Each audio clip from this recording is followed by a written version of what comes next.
So I know the talk behind Anthony Smith retiring has kind of blown over by now, but I keep seeing this video on my YouTube recommended by Opinionated MMA, Anthony Smith, the most spoiled brat in the UFC. And every single time that I see it, it's picking up traction. So obviously, it must be a good video, and today we're going to be reacting to it. Hello everybody, welcome back to another video. If you are new here, my name is Kyle. I am your guy with too many YouTube channels. Please go show the love for the creator in the pinned comment description down below. The links will be there. For my take on Anthony Smith, long story short, I've made it very vocal on the channel, plus this is going to be primarily a reaction video. I really liked the guy on the come up. He was awesome. He really lived up to the name Lionheart. He was really fun to watch and really easy to cheer for. Towards the end of his career, once he started getting in analyst mode, talking about he's the best fighter in the entire world, but just kept proving the complete opposite, getting in the cage, that's when I stopped liking Anthony Smith. Anthony Smith just retired at UFC Fight Night Kansas City, and my god was it a euphoric experience. I don't think it could have gone any worse for the guy, but being as delusional as he is, he has absolutely no idea. He had a brilliant night. He got to cry, he got to curl up in a ball, and most importantly, he got to pick up a fat co-main paycheck. Yeah. They said he got to curl up in a ball, man. And again, I know that we've spent a ton of time talking about this, but again, this keeps picking up views. I wanted to make this video just to show you how Anthony Smith on paper has been one of the most spoiled, undeserving fighters in UFC history. Yeah, I would agree with that, and I think that it's been a lot. I know he's going to just bring up Michael Chandler right now, but it seems like they've been taking care of the analysts. Like, I was thinking the same thing for Michael Chiesa. They keep giving him very favorable matchups, but I don't think there's anybody in the light heavyweight division that Anthony Smith can beat at this point. And beating Michael Chandler. Let's quickly talk about the number of fights this guy has had. Anthony Smith has an insane 38-22 record, even though he reckons it's more. And that's fine. That's totally fine. Like, he was a very inconsistent fighter for the vast majority of his career.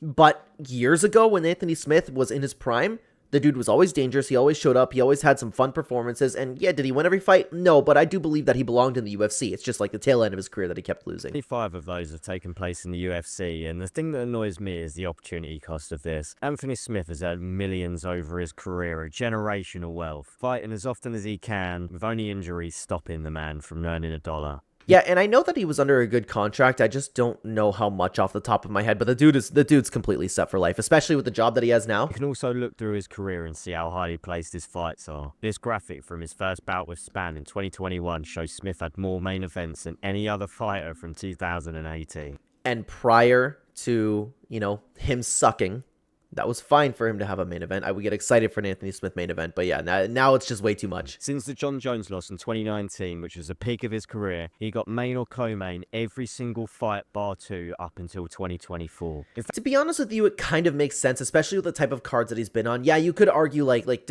depending on who else was on the card, he doesn't deserve a co-main spot or a main event spot, but I think he's a big enough name where you can throw him in a co-main event. That I wouldn't really get upset about, but you could argue, too, that the UFC is still spoiling him. In fact, the only times he didn't was because it was a pay-per-view. And I bet you any money Anthony still asked for it on those two. Yeah. How undeserving he is. I wanted to speed run through his career post-2019, showing you all the highs and lows. 2020 is... Dude, I can still see him asking for a pay-per-view where it's like, well, I understand that there's a title on the line. I understand that, I don't know, just off the top of my head, I understand that there's a really big fight in Merab Dvalishvili versus Sean O'Malley. But if you think about it for a second, if you actually take the belt away from Merab, I mean, what really is there to look forward to in that fight? If you were to take the belt away from Merab, I personally think that I would shine more in a main event than Merab or Sean O'Malley would. A fresh start for Lionheart. He got a huge John Jones payday and fluked the win against Gustafsson. He knows he's not getting another title shot, so he's just going to take some fun ones. Bouncing back against Dude, Glover. I hate when fighters do that, man.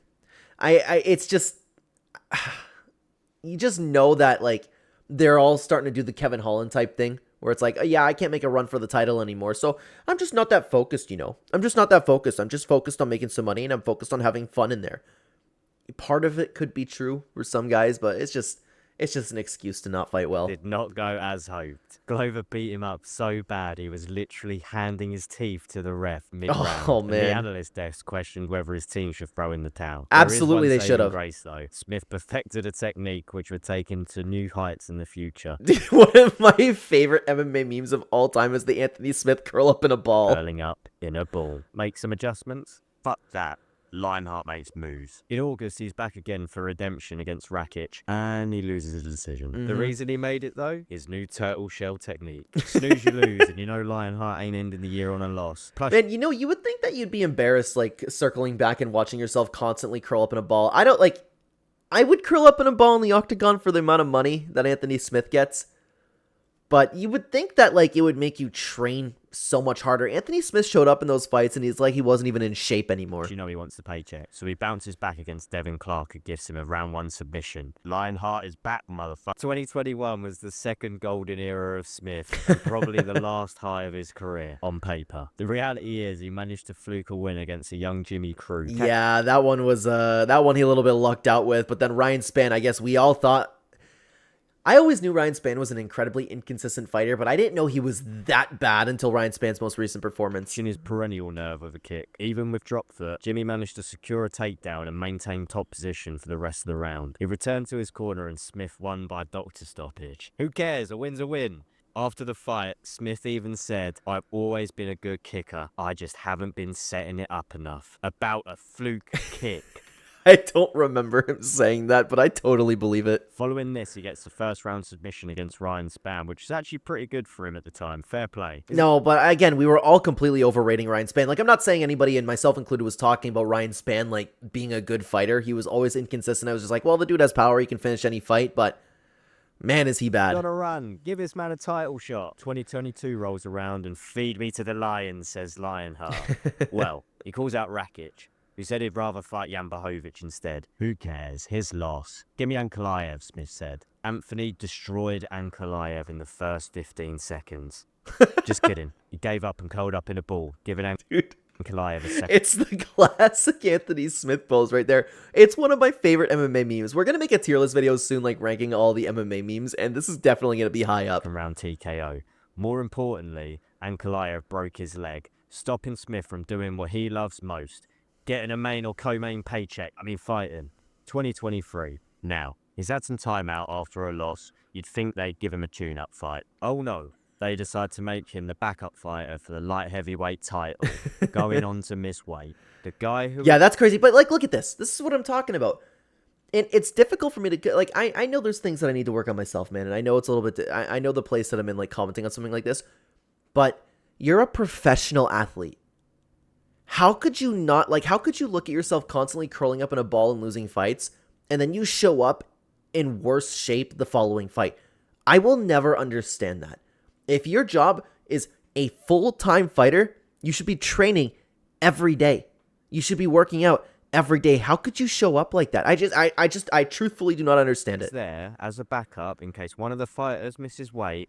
You can't make this up. Yeah, I was really sick. Oh, Really. that's a very good reason. Not an It happens, honestly, but you'd think that you would give the UFC a heads up about that and maybe not weigh in. excuse. It's a reason. I was, a week before, I was in the low 220s. It was like 221. I was like waking up at 221. But even then, like, look at the way that his body was. You can tell he didn't have a training camp for that fight. Which is lower than I typically am. That Friday, I flew home from Denver. I was leaving on Tuesday. I was really sick Friday. Saturday, I went to the doctor, really bad sinus infection, and I had the flu. They give me all the meds, I get the steroid pack, the antibiotics for the sinus infection. I'm supposed to leave Wednesday. Tuesday, because of the meds and just being sick, I ballooned to like 235, 234. You know, we did all we could to get the weight off. I landed in Brazil at like 228. From Wednesday to Friday morning, I cut from 228. And that type of stuff happens. I understand it, but that doesn't change the fact, like I was talking about, like, look at the dude on the scale. Your shape doesn't change that drastically. 206. So following this, he obviously deserves yet another high-profile fight against Johnny Walker. Unfortunately for Smith, he didn't stand a chance. He realized in round 2, Johnny was using secret powers to attack Smith's family. That I didn't understand. Like, was he trying to, like, lock in, or was he, like, people talked about him having PTSD. I just think it was a weird situation. That one I don't get. While simultaneously fighting Smith. He had no choice but to allow Walker to win by decision. In Smith's head anyway. The reality is, Johnny absolutely battered his leg and dominated him for the whole fight. I mean, to be honest with you, Johnny looked like crap in that fight too, but, like, anybody can look good against Anthony Smith. Smith literally looking like a wounded lion. After the fight, he removed his gloves. Not for attention, just for comfort, as he said, "Come on, man, I'm not going out like that." If only he knew. Next up was probably the second most highly anticipated fight of Anthony's career. Very close to the John Jones title fight. Uh-oh. The infamous rematch with Ryan Spann. I didn't remember what order it was, but yeah, here we go. This is the huge, awesome main event. If you were a fan back then, you'll remember how the entire world was pumped for this rematch that just had to happen. More importantly, he got his main event back, which he hadn't had for a while. Anthony wrangled a split decision with a lot of people calling robbery. And That I mean, it was close, but like it's crazy the fact that like you're taking on, that just speaks to Ryan Spann and his skill level, right? Again, everybody was overrating him. And he got booed by the Singapore fans. And yet another opportunity lands in the lap of Mr. Smith. This time, Azamat Mirzakhanov drops out of his fight with Khalil Roundtree. Smith had the pre-fight excuse. Here we go. There he is again. Like, it's unbelievable, man. It's one of the greatest memes in MMA. Of being off the couch, it didn't matter that Khalil TKO'd him in the third round. Yeah, like there was only one way that fight could have possibly gone, especially like specifically with the way that Khalil fights. 2024 presents a new opportunity with Anthony being gifted yet another big name fight with rising star Carlos Ulberg. Carlos had to pull out of the fight, so in steps triple threat Roman Dolidze. You know, you would think that Anthony Smith would like take on some like contender series guys, but it must have been his ego. It must have been. Because why would you keep taking on fights against these guys? And plus, I don't understand why it didn't work out that much. Now, Dolidze is on short notice and moving up from a division below, so not an actual light heavyweight. He lost by unanimous decision. You know, those double threat guys. So The fight was a snooze fest, and fans are calling both to be cut from the organization. No, Dolidze doesn't deserve to be cut. That's an Anthony Smith issue, man. Like, it wasn't a good performance for Dolidze, but it was an Anthony Smith He issue. lost his dad again. He's got to end the year on a high. Plus, he's only fought once, so they kind of owe him a paycheck. Smith was gifted yet another high-profile fight, this time Dominic Reyes. This was a fight which led to even Dana suggesting that Anthony Smith should retire. See, but this one makes a little bit more sense because this is before Dominic Reyes, you know, had his big resurgence. Reyes dominated him so badly, he literally felt bad for him. But yeah, then again, like, now that I'm thinking about it, I'm sure that I've said something similar, like breaking down the fight. But wow, look at Smith's face. Anthony Smith offers zero danger to Dominic Reyes because we were talking about, like, okay, Dominic Reyes, maybe his chin's gone. We don't know if it'll ever be the same, but Anthony Smith offers zero danger in that octagon, and Dominic Reyes could just walk forward and do what he wants. Constantly throughout the fight, Smith just kept dropping his hands and begging Reyes to punch him. Oh, yeah. What am I thinking? I forgot about that. How could I forget about that? It just... I don't know if it's CTE or I don't know if it's him just, like, wanting sympathy. I can't tell you. You can feel it. He used the signature turtle shell technique before being dropped in There the it is second again. round. Anthony appeared to be going through a rough time as he lost his close friend and coach. Obviously seeing the cage as the right place to Dude, get why his does it look like Bisping's about to laugh? Hang on. Why does it look like Bisping's about to laugh? Let me rough rewind that a time little as bit. he Look at lost his this. coach. Doesn't it look like he's about to laugh? His friend and coach. Obviously seeing the cage as the right place to get his therapy. 2025. So, after years of amazing treatment by the UFC, Anthony Smith announced his retirement semi-respectfully to live off the millions he'd earned over the years. Not quite. He wanted one more. And guys, this was a big one for him, so you know it had to be a co-main. And you know, he's gonna go out, or excuse me, Henry Cejudo's gonna go out the same way Anthony Smith, because we're hearing the same things, like, I can't go out like that. I can't go out like that. It just, you have these guys that luck out and, like, get one win, like, over, like, a Vitor Petrino. It's, like, the perfect time, or even Ryan Spann. That's a perfect time to retire if you don't have it anymore. Like, why can't these guys just, like, get one win and retire? Fans cried and painted murals in the street. His hometown declared the date to be known as Lionheart Day. In all seriousness, people were just wondering if he was going to curl up in a ball again. And he did.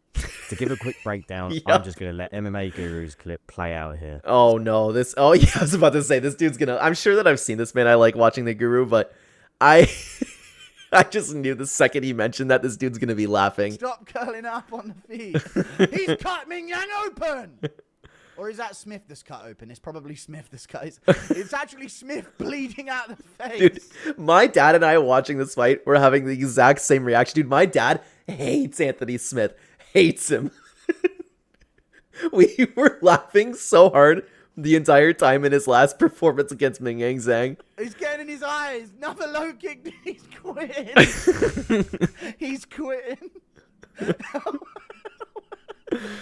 Elbows, he's quitting. He's visibly quitting here. Elbows from Ming Yang Zhang again. Oh, We might see it happen. Dude, this is one of the reasons why I like watching him too. Again, my dad and I had the exact same reaction watching the Anthony Smith fight against Min Yang Zhang. If he sprawls this, we're going to see it. Oh my God, he's going to curl up in a ball. Oh my God. And how bad is it to the point where you have like everybody within the MMA community talking whether or not this guy, or like at what point in this fight, how many minutes is it going to take for this guy to curl up in a ball and quit? He's doing it, chat. He's on his knees. Oh my God, he's in a ball on the ground. He's doing it. Min Yang sprawls it and punches him again. Smith's in a ball on the ground, getting beaten up.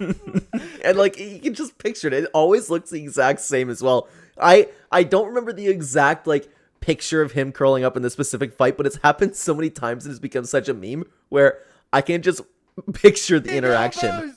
They're gonna stop the fight. No, he's not. He's still in it, chat. Smith's staying in there, but they might stop this. They might stop it. They've stopped it. He curled up in a ball and quit. And then he got this like incredible retirement from that. No!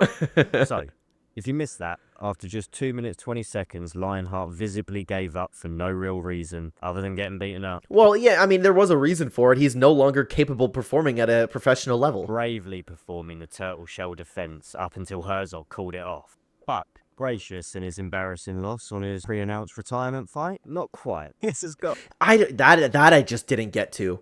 Like, and I know I'm going to receive the comments down below saying, oh, it's like, oh, well, the adrenaline gets the best of you. No, like, it's just your true colors coming out a little bit, man. I'll be one of the funniest photos in MMA media ever. This is the face of a sportsman, a UFC legend, a Lionheart. He threw a baddie and made everybody feel uncomfortable, but it doesn't even end there. So he's ruined the fight. He's ruined the bit between Matt and Bruce's announcement. And then it's just like this big retirement package. Couldn't ruin anything else, could he?